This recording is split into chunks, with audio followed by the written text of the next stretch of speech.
सादर करीत आहे ती मुक्ता शंकरली आहे. स्वामी तिने जगायचा आई मिळाली मिळाली आई बरोबर पण इथे तरी तुम्हाला बाप आहे.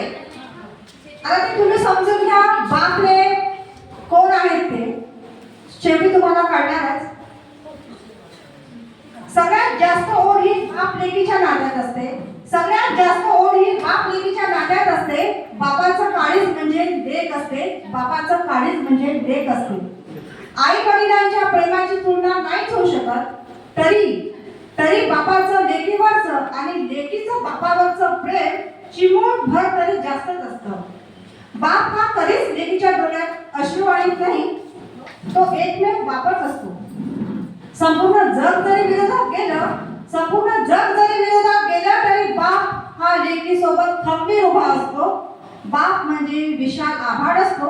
उंच भरारी घेण्यासाठी साथ घालत असतो. बाप म्हणजे वादळातलं घर असतं.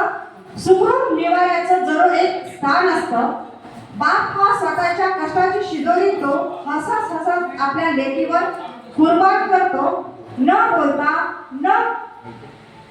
बोलता प्रेम करतो, आधार देतो, न थकता कष्ट करतो आणि पावलोपावली आपल्या लेकीच्या सोबत असतो. तो बापच असतो.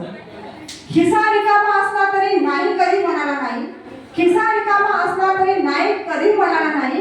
त्याच्यापेक्षा श्रीमंत असा जगी कुणी नाही. त्याच्यापेक्षा श्रीमंत असा जगी कुणी नाही. तो बापाच असतो जो आपल्या लेकीसाठी दुःखातही हसत असतो. तो बापाच असतो जो आपल्या लेकीसाठी दुःखातही हसत असतो. लेक मनाने खचली तरी धीर देणारा हा बापच असतो. बालपणात बाप हा लेकीची सावली होतो.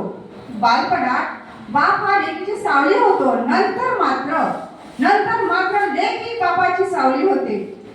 तीच सावली, तीच लेक, तीच मैत्री, तीच माझी प्रिय मैत्रीण छाया झाली ती आपल्या आई